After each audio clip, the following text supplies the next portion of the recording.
Hi again, everyone. Thanks so much for joining Napa Book Mind this evening. My name is Elena. We're so excited to have you here to celebrate Rooted, Life at the Crossroads of Science, Nature, and Spirit. We have a special conversation today between the author and a friend. Our author is Lyanda Lynn Haupt, a naturalist, eco-philosopher, and author of Mozart's Starling, The Urban Bestiary, Crow Planet, Pilgrim on the Great Bird Continent, and Rare Encounters with Ordinary Birds, as well as this new one, Rooted.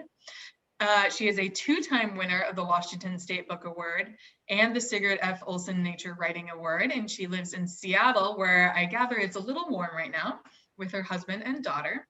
Joining Lyanda in conversation is Lynda Mapes, a staff reporter at the Seattle Times, where she specializes in covering the environment and indigenous cultures of the Pacific Northwest.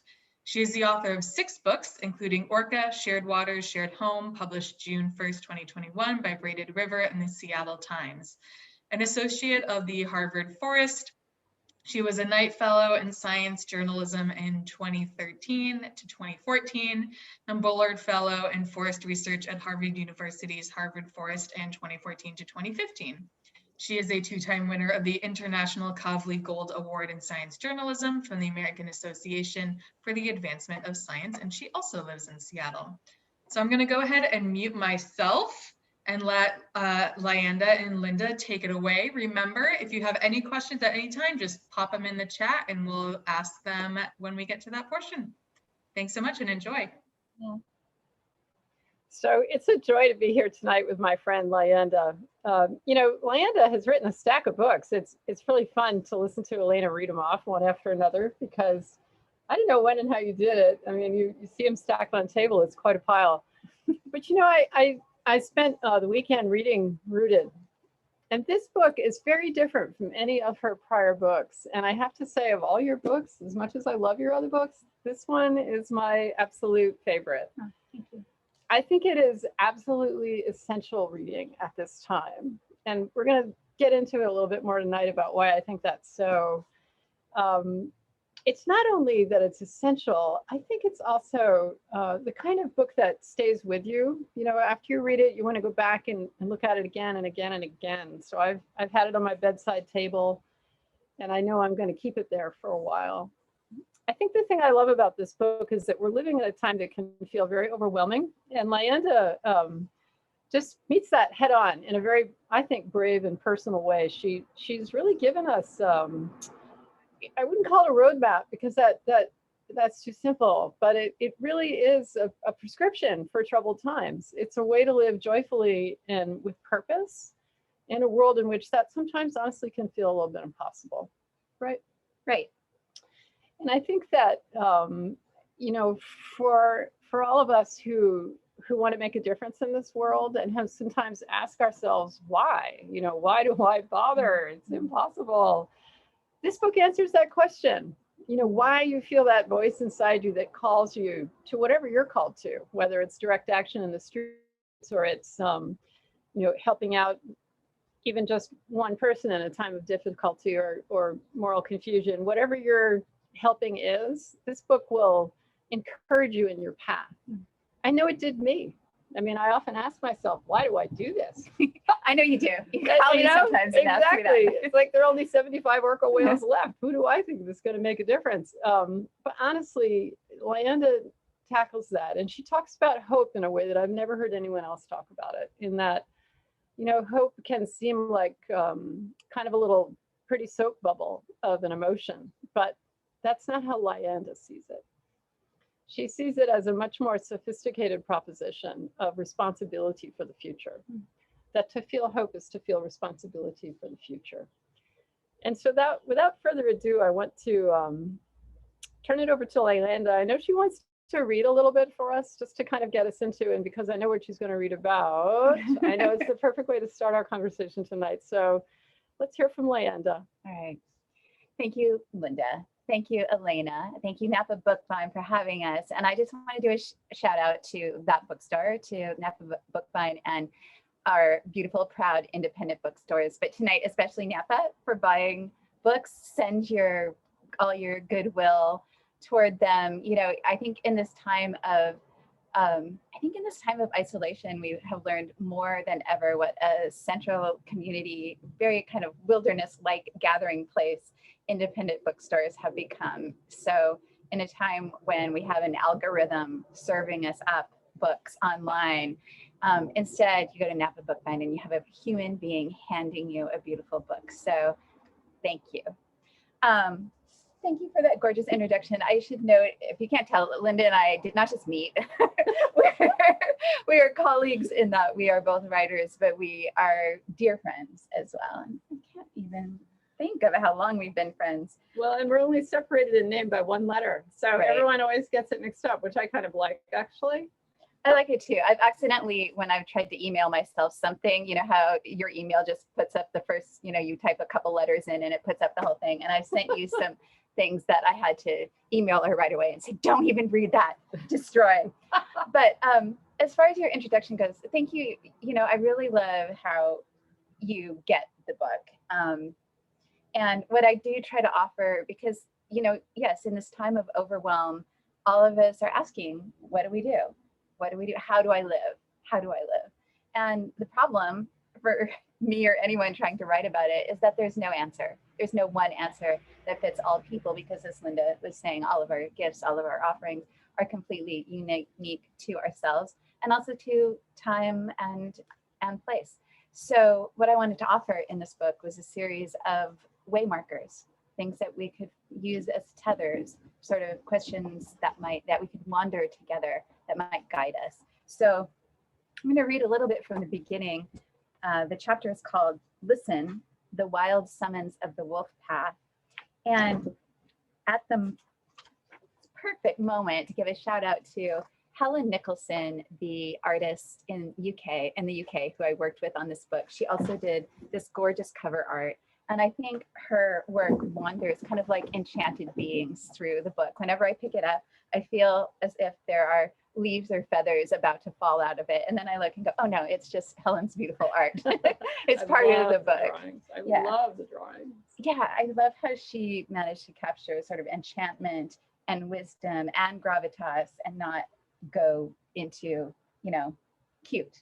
Well, and in that way, she perfectly captures your tone and your language. Thank you. I'm curious if you ever met. Well, she lives in Brighton, so any other Jane Austen fans out there can be jealous along with me. So it's all about the ringlets. So we have not met, but we spent, you know, a lot of time. We spent a lot of time, since it's an important part of the package of the book. I'll just say that Helen and I spent a lot of time in conversation about the concepts for each chapter, and it was a delight. So this is from the chapter Listen, and this is that moment when each of us sort of turns our ear to that question of how to live. And it begins with a little bit of talking about the tale of Little Red Riding Hood, and the traditional analysis, or the Jungian way of looking at that tale, tells us that the wolf is a predator, right? The capital P, that thing which lures all of us at some point away from our highest path and truest self. From this perspective, we learn to avoid this wolf as part of our maturation. But my reading of this tale is different. When the wolf lures Red off the trail, he sets her a task, something to occupy her time so that he can pad over to the grandmother's house and eat her up. The task is picking wildflowers. Now, instead of just a boring tin of muffins for her grandmother, Red will show up with a basket full of wild beauty that she gathered herself from the forest, treasures not found on the well-traveled path. She will find her own way through the woods. And when she arrives, yes, she will be eaten by the wolf, as her grandmother was before her. But it turns out that they are both perfectly well. They are swallowed whole by the wild and emerge exhilarated. They place the flowers on the table and feast with an exquisite new hunger. And I'm going to read a little more, but I am going to silence my phone before I do that. Thank you for the nice person that just sent me a message. I want to comment that it's hot for us. That's little Northwesterners out here. We're not used to this. So sorry what I look like. We're glowing. We're glowing. Yeah. We're glowing. And also thank you for listening to reading. Readings, even before Zoom, I think had become kind of more of a PowerPoint presentation.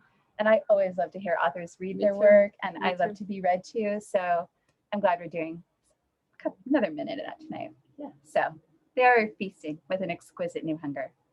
I am positive that at the end of the tale, when Red promises her wise elder grandmother that from now on she will stay on the path, it is with a wink and a nudge between them. The grandmother has known for some time, and Red is just learning. Who wants an everyday path, paved and void of danger, when we can have beasts and shadows and secret flowers and unexpected visits from the feral wolf of our imaginations? So changing pace a little bit here. The ritual of entrance into most monastic orders is kept largely secret from the public, but a Benedictine monk friend told me about one of the most powerful moments in his own profession of vows. Benedictines pledge to an outwardly paradoxical life of simultaneous conversion and stability, a constant evolution of mind and spirit within the rootedness of a particular community. When asked a series of questions about the uncompromising spiritual commitment he was vowing to make, my friend's ancient traditional response was one that offered no space for irony or hesitation. The word is Latin, from the monastic ritual dating back to the 16th century.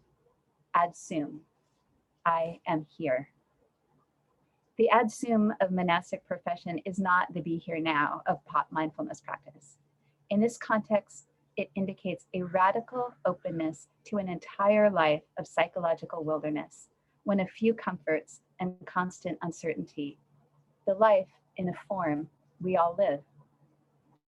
When Rachel Carson's beloved friend Dorothy Freeman inquired in a letter why Rachel must delve into the unpleasantness of the Poisons book. The Poisons book is what Dorothy and Rachel called Silent Spring before it had a working title. I love that. Yeah. Dorothy didn't like it at all. She asked Rachel why she must do it. And Rachel responded that she herself felt called by the dead birds she'd held in her hands, and she could not live knowing what she had learned about DDT without speaking, without her gift, lifting her pen to write. Ad sum. This is a little bit about the hope Lynda spoke of. Ad sum abandons hopelessness and blind hope, and even rational hope, which of course are not the only kinds. I discovered this visionary definition in a Benedictine monastery library some years ago. Hope is that virtue by which we take responsibility for the future. It's a quality that gives our actions special urgency. Hope asks something of us. The singular virtue of acting in hope has nothing to do with the likelihood of a specific outcome. So it's not optimism, it's hope.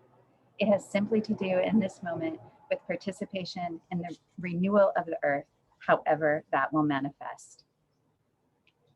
Who among us has not heard it? The wolf of this beloved, damaged earth, beckoning us by name just outside our safe living room, demanding our own response. The strange and persistent furry pod knocking. We peek tentatively through the door, just ajar, and we see that there is no road, no sidewalk, barely a trail, and that obscured by stones, by leaves, by an intimation of the remains of those who have walked before us on the unyielding circle of life. In spite of it all, we long to walk this path, for we know that there is more than what has been given and named by the overculture, more than what we have been told is true, more than green gardens and nature calendars and recycling and a summer hike in the mountains and an occasional camping trip, more even than an hour-long forest bath, however lovely that sounds. We know that there is a wilder earth, and upon it, within it, a wilder, more authentic human self. We know the need of each for the other is absolute. Ad sum, we pack our satchel lightly and cross the threshold. Thank you for listening. I appreciate it a lot. Oh, I don't know about you, but I need to just take a deep breath after you read that. And you read it so beautifully. It really is such a treat to hear you read it in your voice. It's fun to hear. I love hearing authors read in their own voice. It's Right. not, it's for me, it's rarely what I imagine, but Right. And, I have to confess to you now that you read that passage, it is my favorite passage in the book. Really? And if you were to look at the notes that I made when I was reading your book, I wrote it down word for word. I copied it. I did, because, I just think that whether you're working on species conservation or you're working on salmon recovery and you're wondering, why am I even bothering to plant these little things? And we live in this drudgery of this sort of outcomes-based mandate, whether it's for a grant proposal or for some agency or what have you. And it's the tiniest possible little box in which to envision effort and justify it. And it's soul defeating before you even start. Yes, that's a really good way to put it. Yeah, we start knowing that whatever we plan to accomplish is probably not going to happen. Like, we're not going to save the earth. Are we going to save the earth in a swoop or any, one swoop or a million swoops? Maybe not. But the simple courage of I'm here, as in I'm showing up, here I am. I found that so empowering, honestly. And here's the thing, I found it so invigorating that in itself is enough, in the sense that it's what we're here for. It just seemed to me a kind of secular benediction on the necessary, the essential, and the joyful investment of our lives to a higher purpose on a beautiful planet. Right. And I'm the environment reporter at the Seattle Times. I work in a time of climate change and species extinction, and one of the things I focus on is salmon. And down there in California, a lot of people have even forgot that it's a salmon state. And your winter run Chinook that feed the precious southern resident orcas, you're down to just a pitiful number of fish, especially this very hot, dry summer. And yet, I know people who are working their hearts out on these problems, and so many others working on other things, and they do it in a spirit of necessity. And it's just like you described about Rachel Carson. Why are you writing the poison book? Well, because she had to. And I love how in your book you talk about how if she didn't, she'd be just pestered with a restlessness, a sense of having not done what she was here on this earth for. So thank you for bringing forward and giving us this wonderful sense of permission to embrace a sense of purpose without feeling browbeat that we don't have this demonstrable, well, you'll fix it all, weren't you? Or otherwise it's not worth it. I mean, you liberate an enormous energy of civic investment and heart investment when you lift that up as, here's what we're here for. And it's like a song on a summer night. It's just as clear as a rung bell. And you wrote it with such simplicity and clarity of heart. I wonder, did she do that in one draft? Just a kind of manifesto? I mean, it reads like a manifesto. The whole book does. It has a clarity in it. Yeah, I mean, we talked about that, and my editors and I went back and forth on the book jacket. It's called a manifesto on the book jacket, and we went back and forth. Is it a meditation or is it a manifesto? Is it a meditation? And they said we could put both words in, but I personally am frightened of alliteration. I really am. So I said, no, we cannot have meditation and manifesto. And we settled on manifesto because of what you say, that it's forward movement. It's also so. It was a very personal book.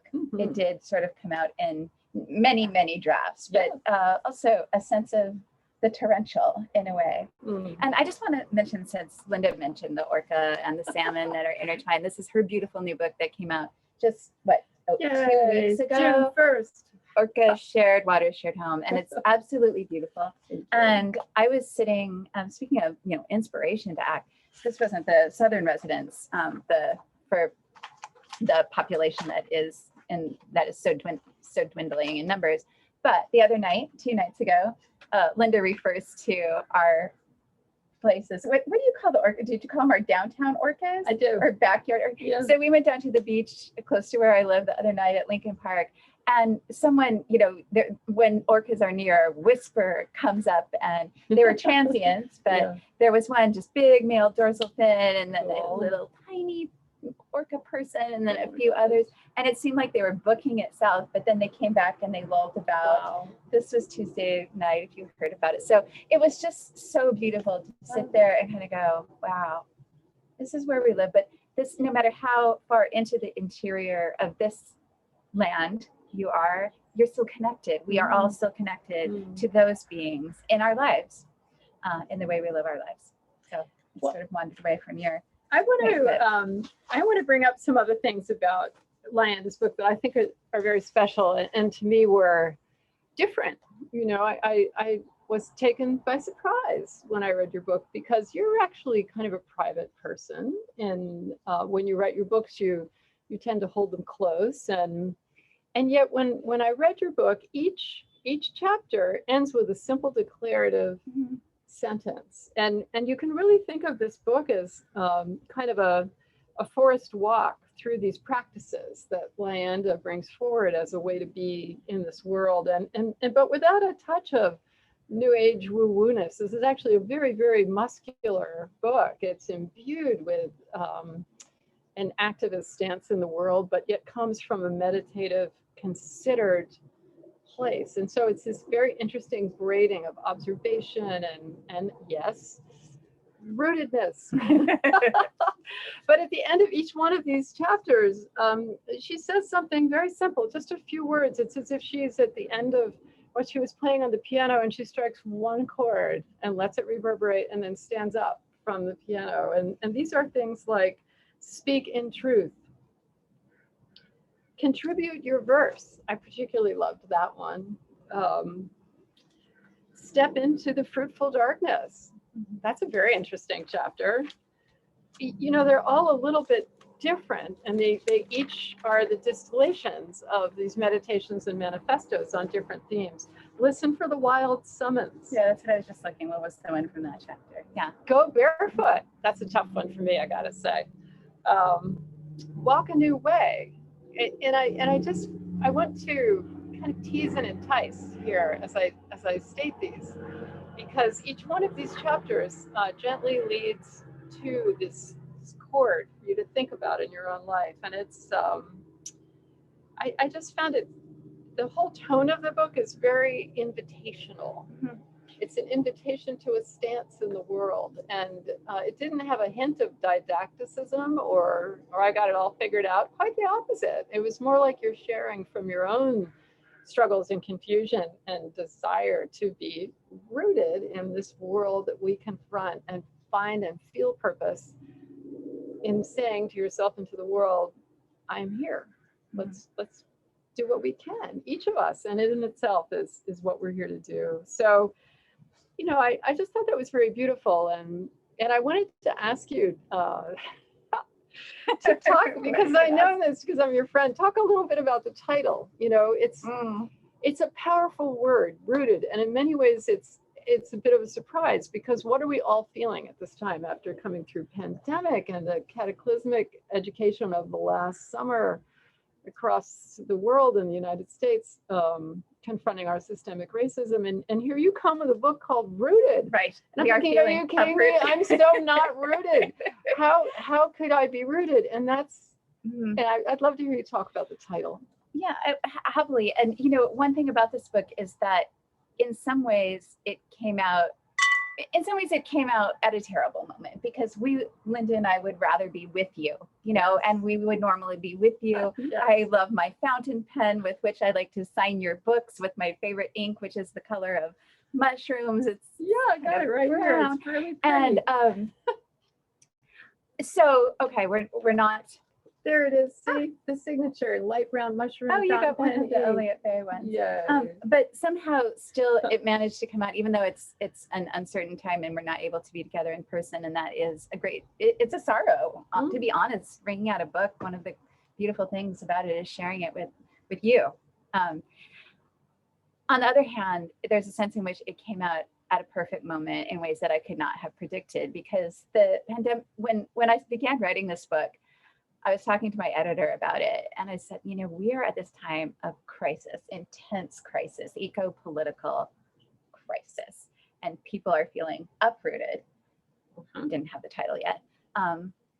Overwhelmed, paralysis, but still seeking what to do. So I'm trying to provide these stepping stones so ways to walk, ways to speak about nature, ways to relate to other animals, ways to begin to listen to those questions for ourselves, and ways to even come to apprentice ourselves to that great circle of life and death, ultimately. And when I thought about that, I went back to my own upbringing as Catholic, which is kind of funny. And I do want to say this book is not about religion at all. So if you are religious or you are not religious, do not worry. Either way, it's okay. And I like that you mentioned that it's not woo-woo as well, because it was a fear for me in using the word spirit in the title that it would be written off as such. And I still wonder about that, but I use spirit very expansively to mean sort of qualities of mind, our creativity, our imagination, things that have so much to offer in terms of what we bring to the world, but are not quantifiable by the typical scientific measures, right? But yet impinge on questions of science and those questions influence one another. So that's what that is about. But I was raised Catholic. And the thing that when I didn't know anything. I didn't know anything about any future scandals of the Catholic Church. I didn't even know that women could not be priests. Our priest was a dude. I thought it's just how it happened to be. What I loved about this upbringing, and even in retrospect, is that wandering through my ways of knowing were all these saints who related to the world in these wild ways. Passionate and speaking to wolves, listening to birds, bowing to ravens, right? Living in caves, baking bread in clay ovens, and just all of these wild beings. And they were standing in their relationship to the natural world. They made their sense of nature sacred and holy. Nature and the wild were sacred, holy places, and the beings within them were infused with a kind of inspiritedness and sacredness. And what that taught my young imagination is that these were people who were standing outside, not just the norms of our own time, but their own time. You don't get to be a saint for being normal. I love that line in the book.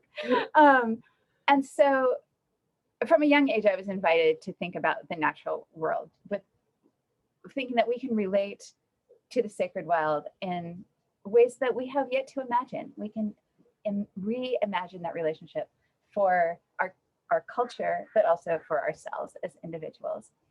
So to get to the title briefly, in my backyard growing up, there was, a kind of normal suburban yard, South Seattle.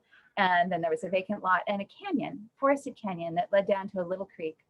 And in the creek were frogs. And being an introverted writer kid from the time I can so relate born, to that. right? I know you can. I'd go down there with my notebook and my apple. And, on the weekends with my friends, and my sister and the boys in the neighborhood would catch the frogs and we'd get all muddy. But in the times that I spent alone there, I learned that you don't have to capture a frog and make it jump away. You can quietly slip your hand beneath its belly and lift it calmly and put it on your own belly, and it will stay. And you could take your arm over and do that with more frogs, and they will stay if you are quiet. And so I would lie there with my frogs and with the trees kind of dappled overhead. And I thought of that as my sanctuary and equally as my church. And so until the very last minute, honestly, this book was titled Frog Church. And it became rooted in the last iteration. Sorry to have that in front of your face. In the very last iteration with my editor, it became rooted because there is someone at my publisher who hates frogs and just could not abide it. Finally just said, no, we just can't do it. And honestly, I think that it was the right decision. I think Rooted is the right title for this book. I loved the word. I was astonished when I came up with it, and I started searching for it, and there was not a major book by that name. Surprising. Right? I know. It's such a good word. So I took Frog Church. It is the name of the introduction. I call it the invocation to this book. So Frog Church still has a place. So thank you for asking that. I want to call out the beauty of Lyanda's writing. She, when she describes the moments with the frogs, you can feel the cool wetness of their belly. You can envision, as she so beautifully calls it, their rounded breathing. Now, anyone who's ever held a frog quietly or otherwise, knows. They have these stupendously round, silky bellies, and they kind of puff rounder, puff rounder as they breathe.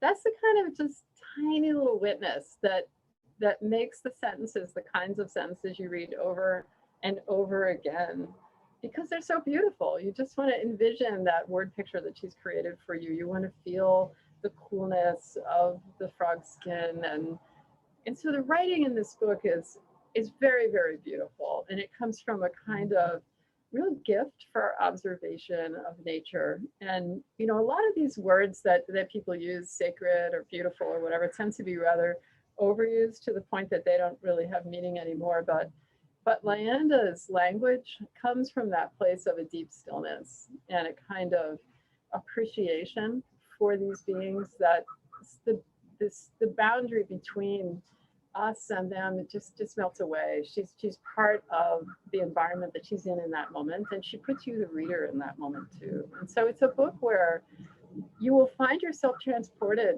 no matter who you are or where you are when you read it, into the quietness of that moment in the stream, or into the lovely shiver of being in this Red Riding Hood that she knitted for herself. Whatever the moment is that she's in, you'll be in it too. And so be ready for that. It's a very beautifully written book, in addition to the beautiful illustrations, which I truly love. But there's something else too, which I think is very special about this book, because I said that it's not just woo-woo. And the reason I say that is because this is a deeply reported book that calls on a lot of scholarship. It's I learned a lot reading this book about traditions, contemplative traditions around the world. And there's a lot in here that goes also very deeply into the past of how people have thought about nature and place, and their place in nature, the meaning of life. Honestly, that question that everyone is, you know, afraid to even admit they dare ask. And so you'll find yourself going back in time to a time when people were not only allowed to ask that question. For some people, it was the whole quest of their life, was to contemplate the meaning of the human existence. And when she talks about the saints, you know, it's in our time of commodification of everything, even a walk in the forest, which Lyanda also takes on. It's important to remember that that's just a moment in our continuum as humans, that there were times for our species, in our brief time as a species, when really this quest for spirit and rootedness was everything. And there were entire traditions around that have kind of been forgotten, and you resurfaced those stories and those commitments and those song lines of thought, and I was very grateful to you for that, and it took me by surprise. I didn't expect to find that in this book. Thank you. And it's also a pan-cultural appreciation. There's a lot in here about Asian philosophy as well, because there was a whole chapter in your life when you got very deeply into sensibilities that I didn't even recognize that you had explored so deeply, everything from tea ceremony to Shintoism and that's in here too. And so there's a feast within the book of perspectives, everything from fairy tales to monastic traditions to Eastern traditions. Lyanda brings a questing intelligence to this question of who are we and what are we here for? I think it's important. It was important for me to, and also science, of course. I really tried to ground everything in, you know, the way that ancient conversation overlaps with modern science. And I really, when I began with that subtitle, which I never wavered from, Life at the Crossroads of Science, Nature, and Spirit, I kind of expected that I was writing a Venn diagram that overlapped it with one of those little curved rouleaux triangles they're called in the middle. And that's what I was writing about. But I found out the more I wrote that I could not disentangle them at all. And so they were just really more like circles on top of each other and then smushed together. But as far as speaking about and from other cultures, it was important for me to recognize that so much of this modern science is about things that we in our hearts kind of go, oh, trees have consciousness, or I feel more vital and alive and creative when I walk in nature. We see the science about that, and part of us goes, oh my gosh, look at the science. And then part of us goes, oh, actually, I already knew that, and both are Exactly. important. And then there are many, thought systems across time and place that have lived from that way of being, with that way of being in mind. But I also want to say that, especially in this moment more than ever, I want to be really careful about what stories I tell. And if there are many cultures that are not represented here in this book. And the main reason is that I'm not someone who can speak with authority about them and for them. So I stuck to I was raised Catholic. I feel like I can tell those stories. I have Celtic ancestry, and I spent a lot of time living in Japan and studying Buddhism and Shintoism. And so I felt like that is also a place that I could, speak with enough knowledge to say something that seemed right. But I tried to respectfully just honor that there were other voices on this subject, but that this wasn't the place for them. I thought you did that perfectly. There's a humility throughout this book. I mean, there's, as much as you talk about how we can be in this world, I never felt like you were saying to me, this is how you should be in this world. Mm-hmm. There's a big difference. And the book's tone is invitational, and that's just as true when you're talking about other cultures as your own observation. But I also thought it was very inspiriting to hear your reflection about science itself. Science is often held up these days as the final and only arbiter of what we should do on some of these most thorny questions of how to save salmon or orcas or deal with climate change. Well, we'll follow the best science. Well, whenever you hear that, you're usually hearing from a politician who doesn't want to make a decision, right? Because there's science is an iterative process, and it's always an advancing line, and you'll never know everything, and you can never do enough studies. I mean, at the end of the day, this comes back to us as humans, dealing with complicated problems as best we can with the best knowledge we have, and with honest and open hearts, and in true engaged conversation with one another. And I liked the way you respected science, but didn't make it the final arbiter of everything, because it can't be, and it tends to be put on that pedestal. Right, and it tends to be oftentimes. I mean, now we're in a little different times when science is offering us such important insight into climate crisis and the pandemic, right? But there has been a tendency for nature writers to kind of vilify science as objectifying and seeing the subject as, only important insofar as quantifiable, right? So objectifying. And yet I really see it as one of the tenets of this book that science and poetry can and do need to intermingle. And as you say, the problem with science is when it becomes the sole language and the sole arbiter of truth. Right. And I think that, and I love that you do this as a journalist as well. It's so rare in journalistic writing to have someone who teases out truth and fact. I mean, it's not in many cultures in the past. I mean, we're in our culture very recently only have those two words come to mean the same thing, right. Truth and fact. When we know there are many things, as if we read poetry, we know that there are some things we will find that we cannot find factual science to support, but we know to be true. Yeah. Perfectly said. Before we run out of time, I want to draw the curtain back on something that shocked me in your book. I regard this as a very brave book. It's Lyanda bears a lot of soul here. She talks a lot about personal things, and the thing that really surprised me was the ending. You actually talk about your last wishes. Part. I mean, wow. First of all, I didn't even know what they were. Now I do, so that's good. I'll be sure that you're there. I'll make sure it's done. But I want to talk. I don't want to say what the ending is because I don't want to spoil it for people. But I'd like to know why you included it. Okay, so in the end of the book, I do talk candidly about wishes for what happens to me after I die, which really I think it's just as important for other people. But I just talk about thinking about that process. I wanted to include it because I thought it lended some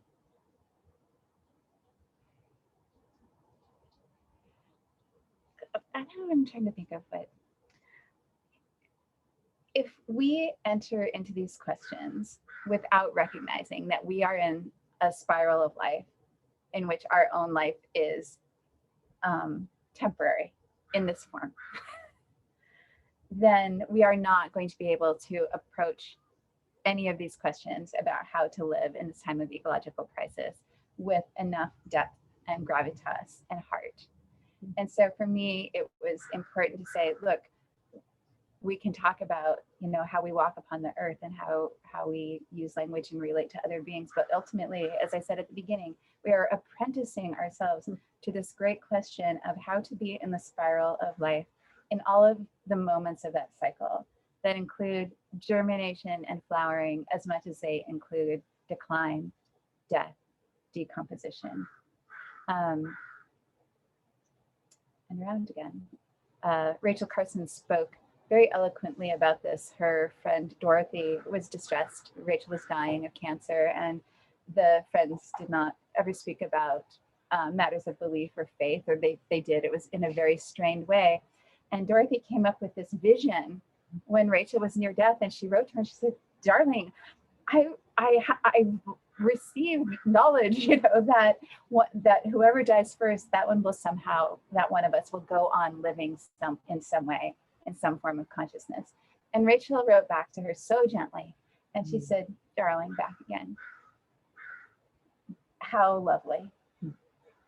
As a biologist, what I feel is that I participate in a material immortality, that my body will return to the earth and enter the spiral from there. And she said to Dorothy, I know that's a biologist's philosophy and it's not satisfying for you in this moment. But that was her answer. And so I am not saying that that's the final answer, and I certainly don't have it, but I just thought part of what we're doing here is putting ourselves into that spiral and that question. But I do some really fun research for it and carry out a nifty little craft project. So you'll have to read the book to find out what that is. It took me by surprise, I must say. But like so much of the book, I felt to the end that story, that ideation that you brought out, it was not maudlin and it wasn't dismal. It had the exact opposite effect. It had the effect of striking the match of life. On with it. It won't burn forever. So burn your bonfire bright as you can burn it. And one of the things I want to kind of hasten to add here, as I did in the book, is that I might even sound glib about how I'm talking about it. Like, oh, I've made peace with entering the spiral and I do all these things that I talk about doing in the book, but it's just so not true. Yeah, I have skulls on my, coyote and bird skulls in my study, and I'm thinking about the spiral of life. But part of it is just me sort of, I'm not ready to go. I'm not ready really to face that question fully. And so, as you said, all of these chapters are invitations. I sort of take these subjects and wander with you, I hope, through these questions in a kind of a call and response, and landed with the last chapter on death that it's big, it's important, but I'm not ready to confront it yet fully. I want to bring out one more idea before we take questions. Okay. And it's an idea that I found so delicious, and I want to hear you talk about it. The idea of wandering as a state of mind. And the idea that wandering in the world that we're living in today is got to be the ultimate luxury. This idea of doing something that deliberately isn't taking the fastest possible GPS route to get from here to there and not waste a minute and go do the next thing. I'm a daily newspaper reporter, so man, you cracked my heart open with that one.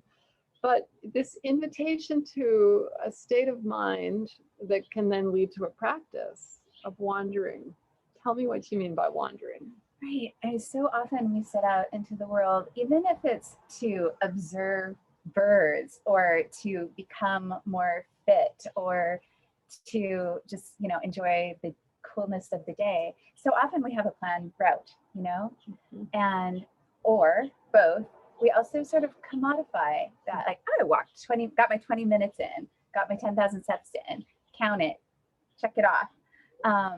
And no matter where we walk, we're on a grid system. If we're walking, in an urban or even kind of suburban place, we've got the street goes this way, the sidewalk turns there. And I just think in these rare times that we allow ourselves, which is mostly never, to step across the threshold and say, I'm going into the world without a plan. I'm going to follow, where do I go next? So listen to yourself. And this can be, just our walk for the day, instead of that half-hour walk where we always walk to the end of the street to see the view of the water and then walk back the other way. Instead of doing that, sometimes just kind of listen. Where am I being called to walk? Where to go? To what direction is calling me? And it's a practice for our minds, and there's science to support that we have location grid neurons in our hippocampus that lead us to be in connection to the world through a spatial intelligence. And those location grid neurons in modern humans, with Siri and with maps to guide us and the grids of our streets, have become flabby and underutilized. And so that is a part of our intelligence that's just lying dormant. But when we allow ourselves to wander and come to know our own song lines through space by listening to that inner voice that says, no, this way, okay, this way, then beautiful things can happen. I can't think of a better place to stop. Thank you. Thank you. We would love to hear your questions. If you have any, or comments, anything anyone has to say and share. Thank you so much, you two. We don't have anything in the chat box yet, so if anybody has any questions or comments or just wants to chat a little bit with Lyanda and Lynda, you can feel free to unmute yourself, turn on your video or don't, and go for it. And I know it always takes a moment for people to digest and think of something, so do that. And maybe we'll get a question or two in the next 30 seconds or so. We can talk about orcas as well. Orcas, one of the things I love about orcas is I don't think they bother with Fitbits. Right. Here's an animal that can burst swim at 35 miles an hour, and they swim, miles and miles and miles every day. And I think the thing that Lyanda brought out in this book is this idea of noodling, that you're allowed to noodle, bring back the noodling of our childhood, when we had these times we allowed ourselves where we just let our mind wander. And there it is. You're letting your mind wander. Well, what comes up? It tends to be such productive association that you might not have made between ideas, or a new thing that comes to mind that you want to explore further. When was the last time you saw people sitting on a bus just looking out the window? Now they're all on their phones and drilling on that next thing. And I think our human minds and our human feet deserve a more orca-like ranging. Free-ranging. Wish I heard you say that. I would have put it in the book. We needed more orca-like. I mean, one thing about that's really interesting is the irony that when we have that kind of moving, wandering attitude, that it feeds an active time, because we are also at a time where we can't just be, yes, we want to feed our souls and our hearts and our intelligence by having the soft fascination of watching the clouds, or letting our decommodifying our steps, going our own way, a new way. That time feeds like the more active. I mean, there's also a time that we need to run and metaphorically and get out our pen, our gift, our what's the thing called, megaphone, whatever our way of acting is. It's that soft time feeds the active time. I love that. I just found it very empowering, and again, back to that sense of permission that the book invites us to. I loved it. I just thought it was great, and I just felt refreshed after I read your book. Refreshed and reset. That was my intention, so thank you. I'm glad it worked for you. It worked for me. Same with your book. I found, even though you're talking about a difficult discussion in Orca and the state of the southern residents in our neighborhoods, by neighborhood I mean in the Puget Sound and the Salish Sea, and beyond, you leave feeling fascinated, uplifted, kind of filled with a sort of of graced intention to go forward on their behalf. That's great to hear. That was exactly what I wanted. So I'm glad to hear that came through. Very glad. I think that, you know, this time that we find ourselves in with this, you know, record temperatures in the West, and some people not even living through that, it's a time when you can feel just blown back by all that is before us. But I do think that books like Lyanda's can help you take that deep breath and recommit to whatever your path is, that helps bring us all that little bit further forward. Well, no one's popped in the chat or popped on the screen, so I think probably unless either of you have something you want to end with, we can end it there. Any last words? I just want to thank you, Elena, and Napa Bookbind again. Shop at your local independent Napa Bookbind shop. I love that our two books echo one another, and I really believe that our two books really echo one another in lovely ways. So thank you for witnessing our conversation tonight. Thank you for your beautiful, thoughtful questions.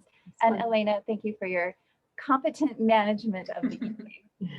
Thank you so much, Lyanda, and thank you, Lynda. We so appreciate you joining us, and we hope it cools down for you soon, hopefully. Thank you, everyone, for joining us. We do have copies of the book in the store, and we can ship. You can buy them online, and I hope everyone has a lovely evening. Thank you, and good night. Good night. Thank you.